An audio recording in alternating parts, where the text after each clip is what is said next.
Uma boa tarde a todos. Desenvolvendo o tema da nossa tarde, do capítulo 21, de haverá falsos cristos e falsos profetas, reconhece-se a árvore pelos frutos. Quando a gente ouve esse tema, tem alguns explanadores que até pulam esse capítulo, né, João? Acha que não tem muita importância, faz parte do passado, é um contexto histórico. Mas eu digo para vocês que não. Esse tema, ele está bem atual no mundo que nós estamos vivendo. Um mundo aonde a matéria predomina. A matéria, ela tem uma grande influência sobre nós. E nós ainda temos apego a muitas coisas da matéria. E nesse apego nosso pelas coisas da matéria, está o apego às coisas que atendem ao nosso corpo físico. Então, ao orgânico, às necessidades desse corpo.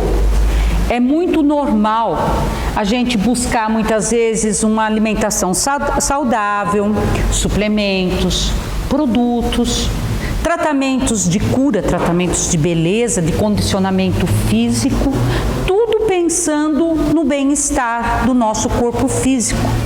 E devemos fazer isso, gente. Tudo que nós pudermos fazer para cuidar desse corpo físico, devemos. Porque o corpo físico é o nosso instrumento de trabalho. É através do corpo físico que o espírito pode atuar no mundo. Então a gente percebe que quando aparece um produto novo, algum tipo de tratamento, algo novo que prometa aliviar algum mal que está atacando o corpo físico, pode perceber, gente, é um alvoroço. É uma corrida desenfreada para se adquirir aquele algo, porque você tem esperança que vai acabar com o mal que esteja atingindo o corpo físico. E nós sabemos, né, gente? A gente que quer cuidar desse corpo físico, quantos males podem atingir o nosso corpo, né? Há séculos já, muito tempo que isso já acompanha a humanidade. E vamos pegar 2 exemplos desses males para a gente poder desenvolver esse tema. Vamos pegar os 2 mais simples, mais comum. Um deles está muito na mídia nesses dias, que é o fumo e o álcool. O tempo que esses 2 males nos acompanham, gente, é proporcional ao tempo também que se busque algum tratamento que acabe com o prejuízo que eles causam no nosso organismo. Eu estou dando exemplo dos 2 mais simples. Tem muitos outros males, né? Mas por que é tão difícil? Parece que não bate nessa matemática. Se nós queremos cuidar tão bem do nosso corpo físico, por que tem males que continuam nos prejudicando e a gente não encontra um tratamento para se livrar desses males? Porque como acontece com o fumo e o álcool e outros males, eles estão, gente, radicados, a maioria deles, na estrutura da nossa sociedade. Nos interesses e conveniências dessa sociedade, que acaba gerando hábitos e dependência. Então, gente, lógico que tem muitas campanhas. O fumo, ele é considerado, entre os 2, o mais prejudicial, porque diz que o fumo, independente da quantidade que você se use, uma hora ele vai atacar o seu corpo, né? Seja curto, médio ou longo prazo. Agora, o álcool, ele já é visto como algo social. Diz que beber um pouquinho não faz mal. O beber social. Alguns têm até teoria de algumas bebidas que fazem até bem. independente disso, não é o nosso foco aqui, tá? Aí o que acontece? O cigarro já saiu, né? Não tem mais campanha, graças a Deus. Quem é jovem há mais tempo, que nem eu, lembra de campanhas maravilhosas com os patrocinadores de marcas de cigarro famosas. Hoje tem aquela cartela, né, gente, onde vem o cigarro, coloca as fotos chocantes atrás, fumar é prejudicial à saúde. Mas como o álcool é visto como social, beber um pouquinho socialmente não faz mal, gente, as propagandas continuam maravilhosas. Desculpa falar, até incentivadoras. E no final coloca lá, beba com moderação. Se beber, não dirija. Mas ninguém põe no final da propaganda as consequências do beber social, do beber moderado. Por que eu estou trazendo isso? Infelizmente, gente, toda essa estrutura da nossa sociedade faz com que essas campanhas, essas pesquisas para acabar com esse mal se tornem indiferentes, porque está na estrutura da sociedade. Quem foi adolescente sabe quantas vezes para fazer parte daquele grupinho começa com um inocente cigarro, uma bebidinha e às vezes vira uma dependência. Quantas vezes para se fazer parte de um grupo, para você ser aceito, senão você fica excluído, se usa desses dois e muitos outros males. Então tudo isso, gente, torna-se muito indiferente. Então desculpa, quanto a esses dois e outros males, na verdade, nessa estrutura de sociedade com os nossos hábitos, sabe o que busca? Tratamentos que acabem com o efeito que eles causam em nós. Mas infelizmente, gente, nenhum mal que prejudique o nosso corpo, o tratamento está nas coisas da matéria. Está na mudança, na correção de hábitos, gente. Eu coloquei, como eu disse para vocês, os dois mais simples. Mas para todos os males, é uma mudança de comportamento, de atitude. A famosa reeducação emocional centrada no auto-amor. Você se gostar. Você cuidar desse instrumento de trabalho que é o corpo físico. Então, independente do mal que nos atinja, qual é a nossa consciência que eu tenho que tomar? Substituir aquilo que está prejudicando o meu corpo por atitudes e comportamentos saudáveis. E isso, gente, é uma tarefa penosa. Quem luta para eliminar algum mal no seu corpo sabe o quanto é difícil. Como diz, mais um dia que eu venci. Por quê? Porque exige mudança, exige autoeducação. E aí, por diversos motivos, como eu falei para vocês, interesses da sociedade, necessidade de você conviver, né? A dependência que causa, os hábitos sociais, muitas pessoas não estão dispostas a esse sacrifício que a tarefa exige. Mas aí está sofrendo. Você está sendo atingido, o teu organismo está sentindo. E a gente continua buscando na matéria. A gente vai atrás de tratamentos com médicos convencionais, às vezes um especialista. Partimos muitas vezes ou associamos uma terapia, um psicólogo, grupos de apoio. Tem pessoas que buscam fazer uma atividade física, trabalho de voluntariado, e outros associam tudo isso, essas terapias alternativas, uma religião. Qual religião que vocês acham que é mais procurada nesse momento? Espiritismo.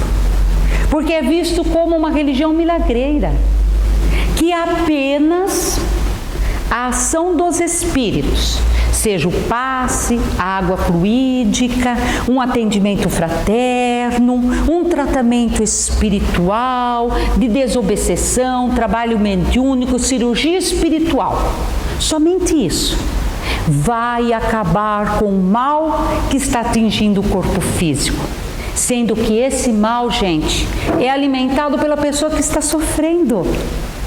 É alimentado pelas suas falhas morais. Então vamos ser sinceros. De que adianta apenas buscar essa ajuda externa se você não faz nada para parar de realizar aquilo que está causando mal? De que adianta uma medicação ou um tratamento que ataque o efeito se a causa fica intocável?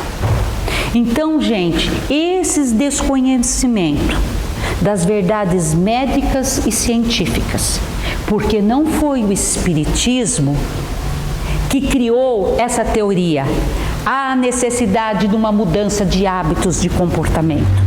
Nós sabemos que hoje, aonde nós formos buscar ajuda, se você pegar um lugar, um tratamento, um profissional capacitado, ele vai te orientar.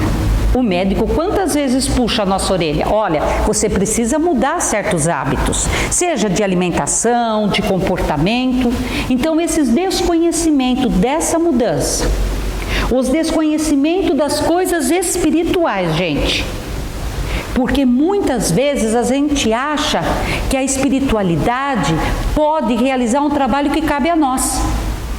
Então, tudo que a gente buscar é repositor energético, é medicação, para ajudar a aliviar o efeito. Os espíritos não podem nos substituir, gente, isentar ou realizar um trabalho que cabe a nós, correção interna dos hábitos. Então, todos esses desconhecimentos fazem muitas vezes, gente, na hora do sofrimento, a gente ser enganado por charlatões, gente, de todas as espécies. Por que de todas as espécies? Porque os charlatões, gente, não está só ligado à religião, não. Eles estão na área médica. Aonde nós formos buscar uma ajuda, ali pode ter um charlatão.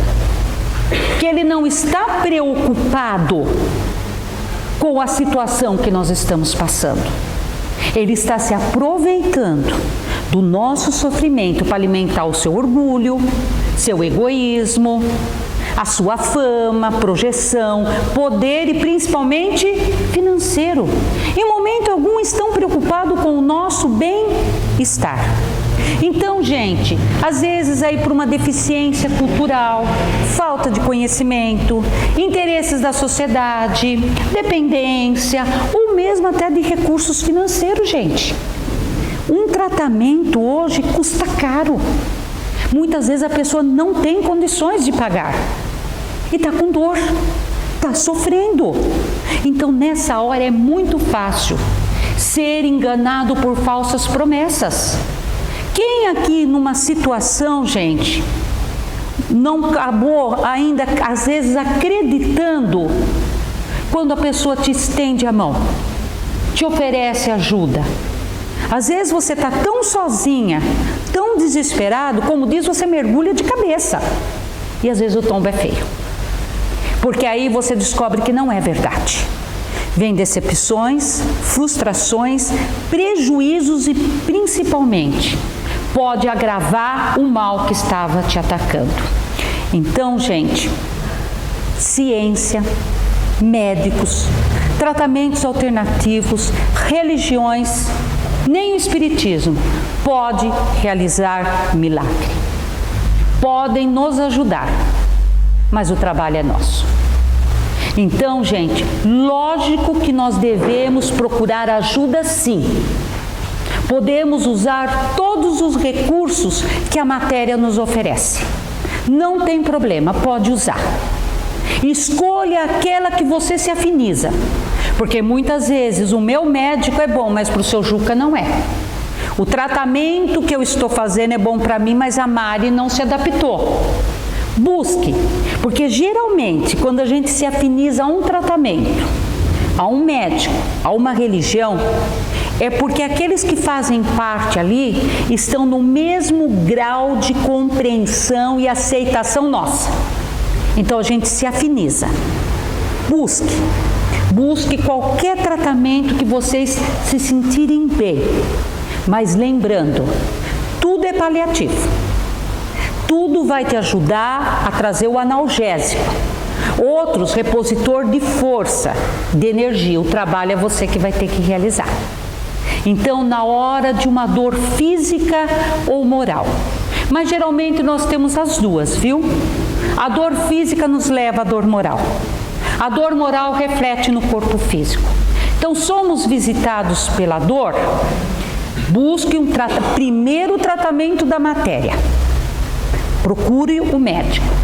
Associe uma terapia alternativa que vocês se sentirem bem. Se tiver uma religião, ótimo. Associa também. Mas não se esqueçam de associar o tratamento moral. Porque só aí você vai chegar à cura. O que é um tratamento moral? Se eu estou com alguma situação difícil que me provoque dor, eu sofro. Então, na hora do sofrimento, o tratamento moral consiste: para e faz algumas perguntas para você mesmo. O que é que realmente está me incomodando? O que é que está atrapalhando o meu tratamento?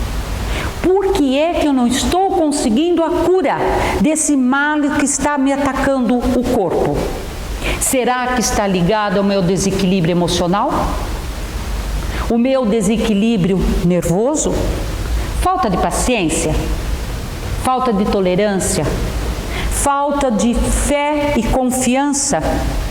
Falta de resignação? Diante da situação que eu estou passando, eu não estou vendo como aprendizado. E aí eu vou buscar fuga nas coisas da matéria? No excesso, no abuso das coisas da matéria? É um desequilíbrio alimentar?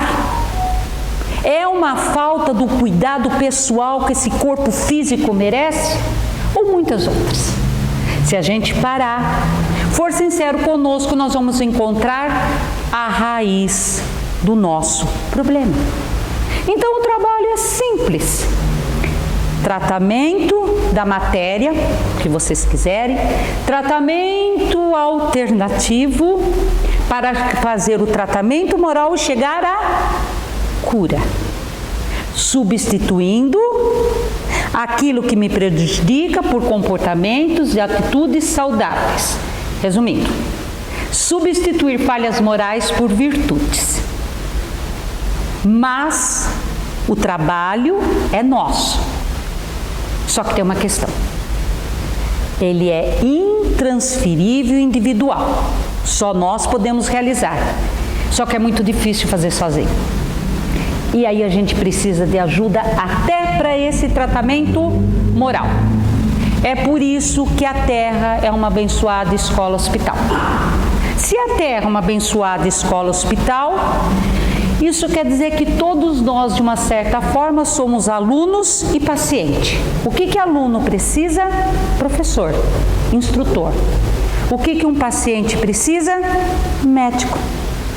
Essa é uma das importâncias desse capítulo. Por isso que eu disse para vocês que ele está bem atual para essa situação que nós estamos passando. Kardec, o aniversariante do mês, nesse capítulo, está procurando, pela orientação da espiritualidade, não nos deixar ser enganados por médicos e professores. Aí o grande pedagogo aniversariante Kardec começa com uma conexão de textos. Ele conecta um texto de Lucas capítulo 7 com Mateus capítulo 6. E ele diz assim: reconhece-se a árvore pelos frutos. Uma árvore boa não produz maus frutos. Uma árvore má não produz bons frutos. E toda árvore má será arrancada e lançada ao fogo. O homem bom tira as boas coisas do bom tesouro do vosso coração. O homem mau tira as más coisas do mau tesouro do seu coração. A boca fala aquilo que está cheio o coração. Por isso, cuidado, guardai-vos dos falsos profetas, que realizarão muitos prodígios, enganarão muitos, porque virão até vós lobos com peles de ovelha. E guardai-vos também dos falsos cristos, que vão seduzir até os escolhidos.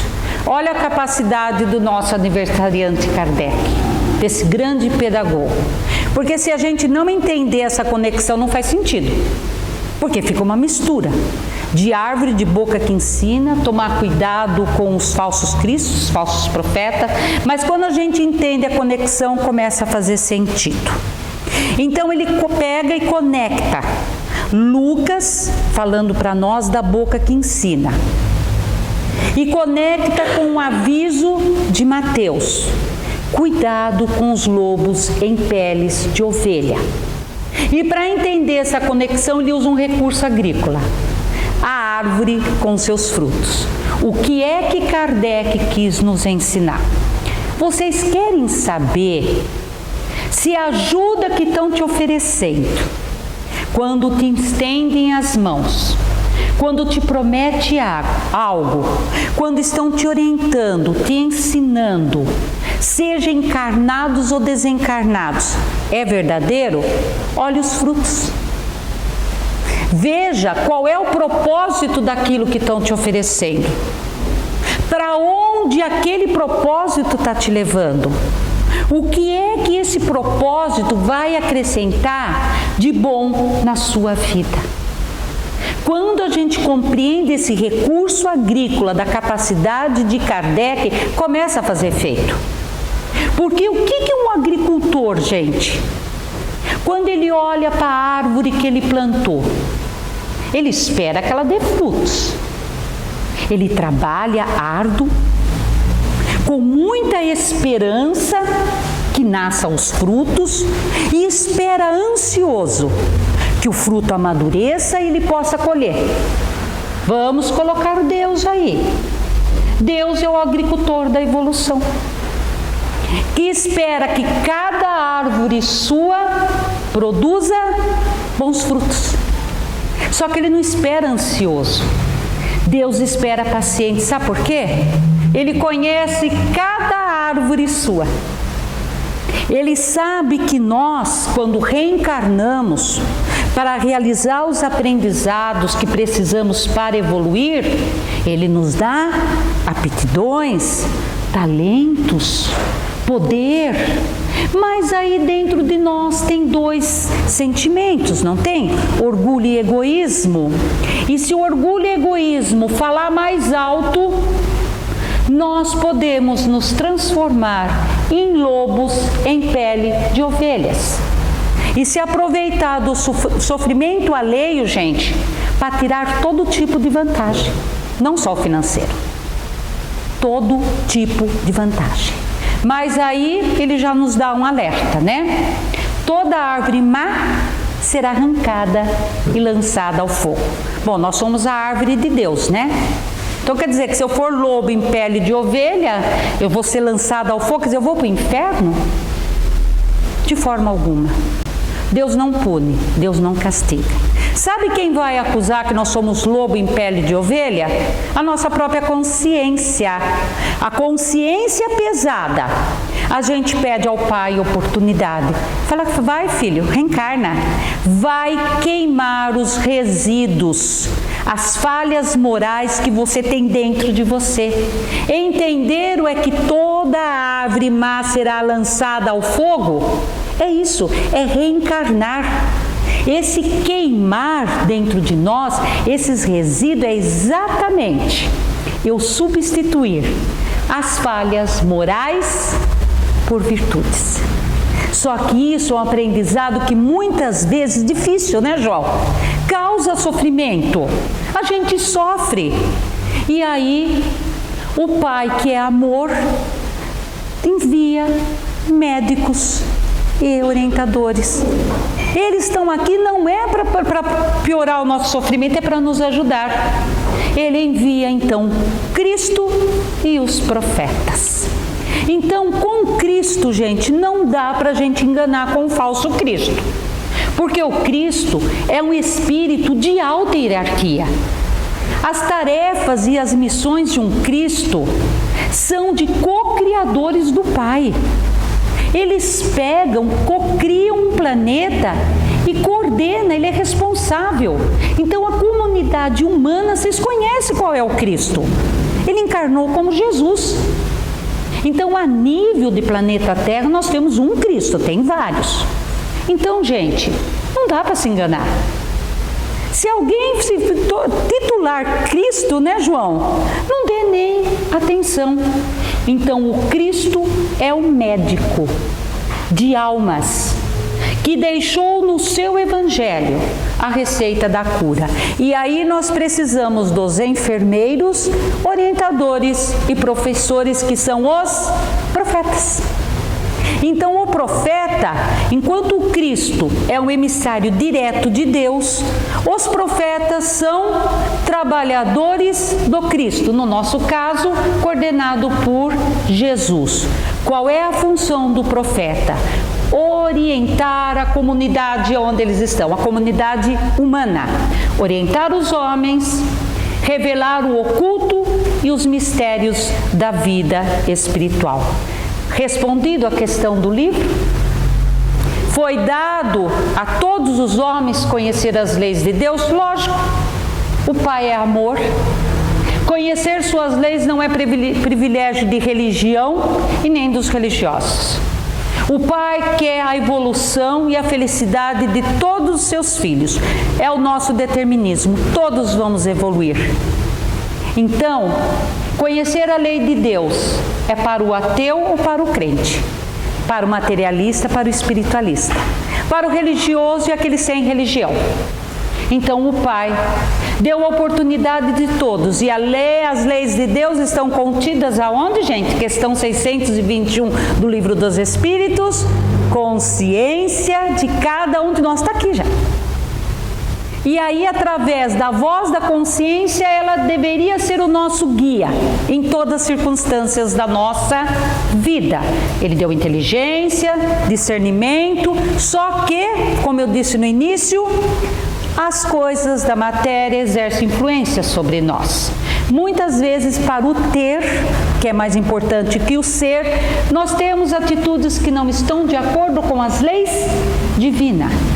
Então vai criando-se falhas morais, excesso, abuso, interesses, apego às coisas da matéria. É como se tudo isso, gente, sufocasse a voz da consciência, o grilinho falante. Com a voz da consciência ali abafada, quer dizer, a gente fica sem orientação. Então, uma das tarefas desses orientadores e dos livros sagrados é exatamente isso. Nos fazer lembrar aquilo que já está dentro de nós e que está abafado pelas nossas coisas da matéria, pelo orgulho, pelo egoísmo.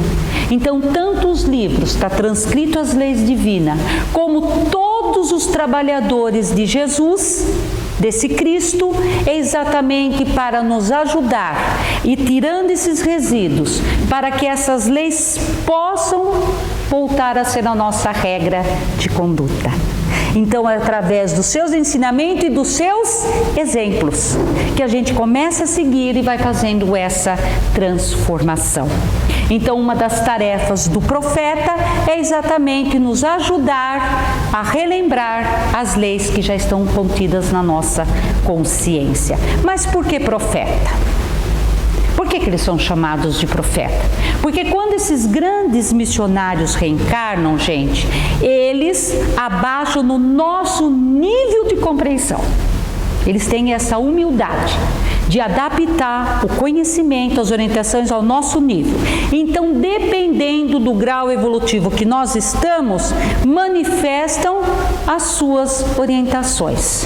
Foram chamados de profeta, todo mundo sabe, antigamente, porque eles profetizavam o futuro e realizavam milagres. Tanto é que Jesus, para aqueles que não são cristãos, é considerado um grande profeta.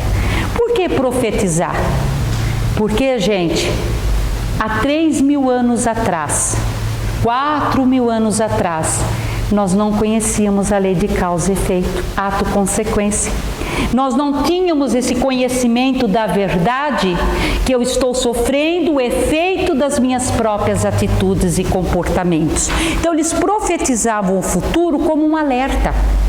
No fundo eles queriam dizer, se vocês continuarem agindo dessa forma, olha o futuro como vai ser. E os milagres que eles realizavam, infelizmente, a gente era muito mais São Tomé antes do que agora. Ainda hoje, às vezes, é difícil você crer naquilo que você não está vendo. Imagine há 4.000 anos atrás. Então, quando eles realizavam esses prodígios, as pessoas se aproximavam e, através desse, eles podiam, aos poucos, passando os seus exemplos. Hoje, não precisamos que profetize o futuro, gente. Nós temos 2025 anos de evangelho. Nós conhecemos a lei de causa e efeito, o ato consequência. Nós conhecemos que esses prodígios, esses milagres, na verdade, são espíritos que conhecem leis divinas que nós ainda desconhecemos. Eles sabem manipular os elementos para que se realize. Hoje nós não precisamos mais disso, gente. Então, os profetas antigos vieram para preparar a vinda de Jesus. Os profetas modernos vieram para nos ensinar a receita da cura do Evangelho de Jesus. E aí, puxando a sardinha um pouco do nosso lado, exemplo de um profeta moderno, Allan Kardec. Um profeta pedagogo, cientista e espírita. Outro profeta moderno, Chico Xavier. Não precisamos nem falar as qualidades desse profeta moderno, né, gente? Outro profeta, Dr. Bezerra de Menezes. Um profeta médico, empresário, um profeta político e espírita. Então, gente, os profetas modernos também estão espalhados em todas as ramificações humanas. Aonde, se ele não for um verdadeiro profeta, podemos ser enganados. Então, gente, a missão do profeta moderno ou antigo, se vocês quiserem chamar de missionário, orientador, enfermeiro do Cristo, não tem problema. Continua a mesma. Orientar e revelar o oculto. Só que o profeta antigo revelava o oculto futuro. O profeta moderno revela o oculto presente que muitas vezes nós estamos enxergando. O oculto que está à nossa volta, muitas vezes nós não estamos vendo. E principalmente, o oculto que está dentro de nós, gente. E nós muitas vezes não percebemos. O oculto que está dentro de nós são as falhas morais, que muitas vezes o orgulho e egoísmo está escondendo, camuflando, e é isso que está impedindo a nossa cura. Então, gente, diante da dor, do sofrimento, busque ajuda. Mas agora vamos usar o raciocínio. Aonde eu estou buscando ajuda? Quem é o meu orientador? O que é que ele está me propondo? E por favor, gente, aonde vocês forem buscar ajuda, se infelizmente te prometerem a cura, ali não tem um verdadeiro trabalhador de Jesus. Se prometer a cura, se pedir para você parar com qualquer outro tipo de tratamento, só seguir o que está passando orientação ali, por favor. Nós temos que lembrar, isso é um recado do Chico Xavier. Jamais interrompa um tratamento do médico da terra. São profissionais que estão aqui, permitido pela espiritualidade para nos ajudar. Somente o seu médico pode te dar alta, pode mudar a medicação, Todos os outros tratamentos alternativos é somente para auxiliar. Então, é a mesma coisa quando você está em casa e de repente você passa mal. Uma dor, um mal muito forte, você pega e vai ao pronto-socorro. Naquele momento você não quer saber quem é o médico. Qual é a medicação? Você quer acabar com o mal-estar. Você aceita tudo. E depois que você sai do pronto-socorro, que você melhora? Você não vai analisar quem foi o médico? Qual foi a medicação? Qual a orientação que foi passada? A mesma coisa, gente. Na hora da dor, do sofrimento, do desespero, do abandono, te oferecer ajuda, naquele momento aceita. A espiritualidade está aí e vai te amparar. Mas depois, gente, use a razão. Veja se realmente ali tem um profissional que está ali para te ajudar.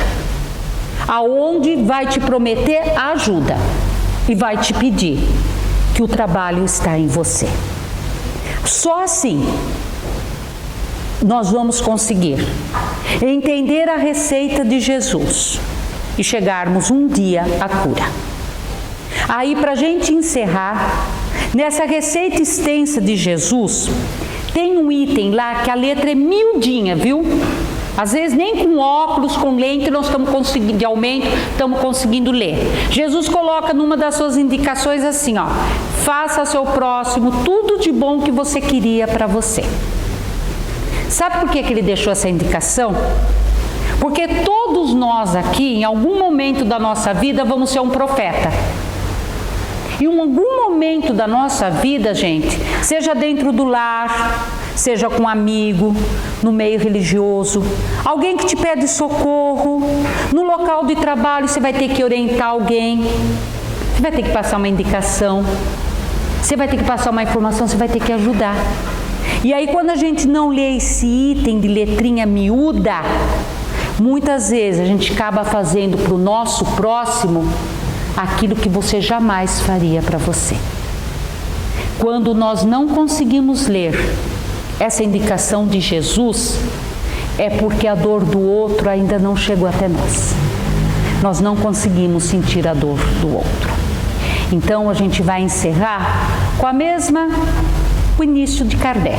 Ele começa com a árvore com seus frutos. Então, dependendo da nossa atitude, dependendo do nosso comportamento, dependendo da atitude do outro, do comportamento do outro, são os frutos da sua árvore. Uma boa tarde a todos.